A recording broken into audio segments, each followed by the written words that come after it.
ओम श्री साई आर्तत्राणपरायणाय नमः।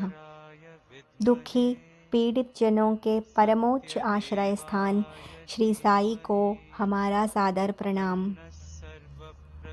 भगवान ने गीता में भक्तों के 4 प्रकार वर्णन किए हैं।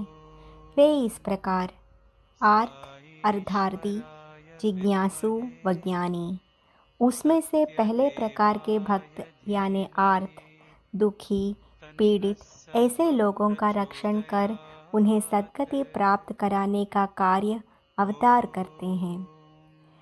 भगवान श्री सत्य साई बाबा यह सांप्रत का अवतार होने के कारण वे आर्त जनों का प्रमुख आश्रय स्थान बन गए हैं। स्वामी जी के परम भक्त श्री पांडुरंग दीक्षित जी का भतीजा श्री सुरेश दीक्षित की यह कहानी। श्री सुरेश दीक्षित को युवावस्था में पैर का कैंसर हुआ। उनके बच्चे छोटे थे और परिवार में वे अकेले कर्ता धर्ता पुरुष थे। संपूर्ण परिवार पर दुख की छाया छा गई। श्री सुरेश दीक्षित के पिताजी गुजर गए थे, इसलिए श्री पांडुरंग दीक्षित बड़े होने के कारण उन्हें यह मालूम होने पर उन्होंने डॉक्टर से पूछा। तब डॉक्टर ने कहा, इस बीमारी में कुछ समय के बाद पैर काटना पड़ता है। उसके बाद 6 महीने या वर्ष के दरमियान रुग्ण की मृत्यु हो जाती है। उस समय सुरेश अस्पताल में दाखिल हुए थे और उन पर केमोथेरेपी चालू थी। स्वामी जी उसी समय मुंबई में आए थे। श्री पांडुरंग दीक्षित के मन में विचार आया, सुरेश को धर्म क्षेत्र पर ले जाएंगे। उसी प्रकार सुरेश को अस्पताल से वहां लाया गया और वे खुद साई समिति के प्रांताध्यक्ष होने के कारण मीटिंग के लिए निकल गए।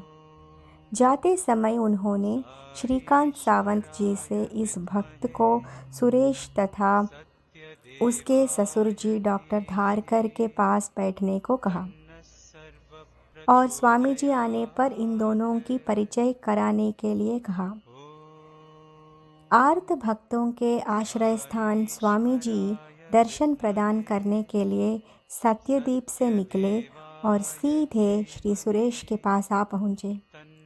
संपूर्ण विश्व का रहस्य जानने वाले स्वामी जी को क्या पहचान कराने की ज़रूरत है। सुरेश को कुछ पूछे बिना स्वामी जी ने कहा, कैंसल द कैंसर। आज से तुम्हारा नया जीवन शुरू हो गया, नया बर्थडे। और स्वामी जी आगे निकल चुके। इस गड़बड़ी में स्वामी जी को नमस्कार करना सुरेश भूल गया। उनके मन में दुख हुआ, परंतु स्वामी जी वापस उनके पास आए। उन्होंने अपनी कफनी थोड़ी ऊपर ले ली और पाद नमस्कार करने को कहा। इसके बाद श्री सुरेश का स्वास्थ्य शीघ्र ही पूर्ववत हुआ। सभी रिपोर्ट अच्छे निकले और उसका भविष्यकालीन जीवन स्वामी जी की कृपा से सुलभ हुआ। यह तो केवल एक प्रातिनिधिक उदाहरण है। इस प्रकार अनेक ज्ञात अज्ञात भक्त होंगे कि जिन्हें आश्रय देकर उनका दुख स्वामी जी ने दूर किया है। ओम श्री सत्य साई नाथार्पणमस्तु।